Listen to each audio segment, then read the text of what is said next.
القلم۔ شروع اللہ کے نام سے جو بڑا مہربان نہایت رحم والا ہے۔ نون، قسم ہے قلم کی اور جو کچھ لوگ لکھتے ہیں، تم اپنے رب کے فضل سے دیوانے نہیں ہو، اور بے شک تمہارے لیے اجر ہے کبھی ختم نہ ہونے والا، اور بے شک تم ایک اعلیٰ اخلاق پر ہو۔ پس عنقریب تم دیکھو گے اور وہ بھی دیکھیں گے کہ تم میں سے کس کو جنون تھا۔ تمہارا رب ہی خوب جانتا ہے جو اس کی راہ سے بھٹکا ہوا ہے، اور وہ راہ پر چلنے والوں کو بھی خوب جانتا ہے۔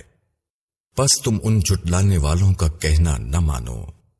وہ چاہتے ہیں کہ تم نرم پڑ جاؤ تو وہ بھی نرم پڑ جائیں، اور تم ایسے شخص کا کہنا نہ مانو جو بہت قسمیں کھانے والا ہو، بے وقت ہو، تانا دینے والا ہو، چغلی لگاتا پھرتا ہو، نیک کام سے روکنے والا ہو، حد سے گزر جانے والا ہو، حق مارنے والا ہو، سنگ دل ہو، مزید براں بے نسب ہو، اس سبب سے کہ وہ مال و اولاد والا ہے۔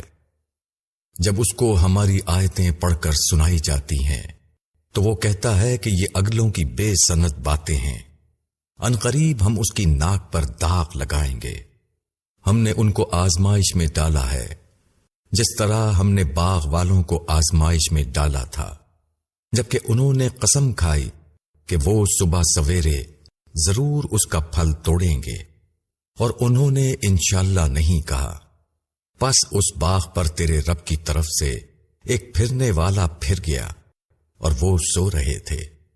پھر صبح کو وہ ایسا رہ گیا جیسے کٹی ہوئی فصل۔ پس صبح کو انہوں نے ایک دوسرے کو پکارا کہ اپنے کھیت پر سویرے چلو اگر تم کو پھل توڑنا ہے۔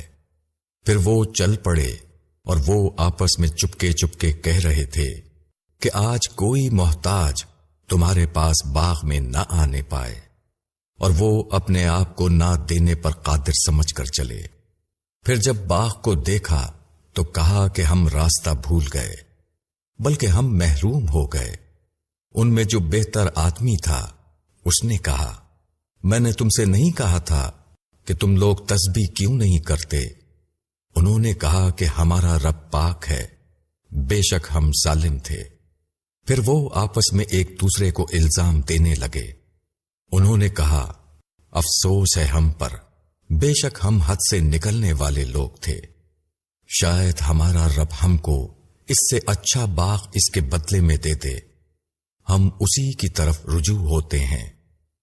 اسی طرح آتا ہے عذاب، اور آخرت کا عذاب اس سے بھی بڑا ہے، کاش یہ لوگ جانتے۔ بے شک ڈرنے والوں کے لیے ان کے رب کے پاس نعمت کے باغ ہیں۔ کیا ہم فرما برداروں کو نا فرمانوں کے برابر کر دیں گے؟ تم کو کیا ہوا؟ تم کیسا فیصلہ کرتے ہو؟ کیا تمہارے پاس کوئی کتاب ہے جس میں تم پڑھتے ہو؟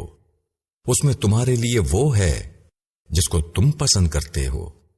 کیا تمہارے لیے ہمارے اوپر قسمیں ہیں قیامت تک باقی رہنے والی کہ تمہارے لیے وہی کچھ ہے جو تم فیصلہ کرو؟ ان سے پوچھو کہ ان میں سے کون اس کا ذمہ دار ہے۔ کیا ان کے کچھ شریک ہیں تو وہ اپنے شریکوں کو لائیں اگر وہ سچے ہیں۔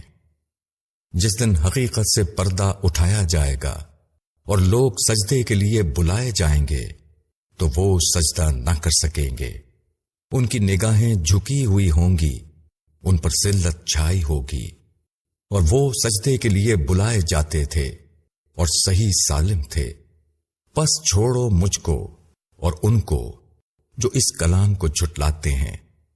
ہم ان کو آہستہ آہستہ لا رہے ہیں جہاں سے وہ نہیں جانتے، اور میں ان کو مہلت دے رہا ہوں، بے شک میری تدبیر مضبوط ہے۔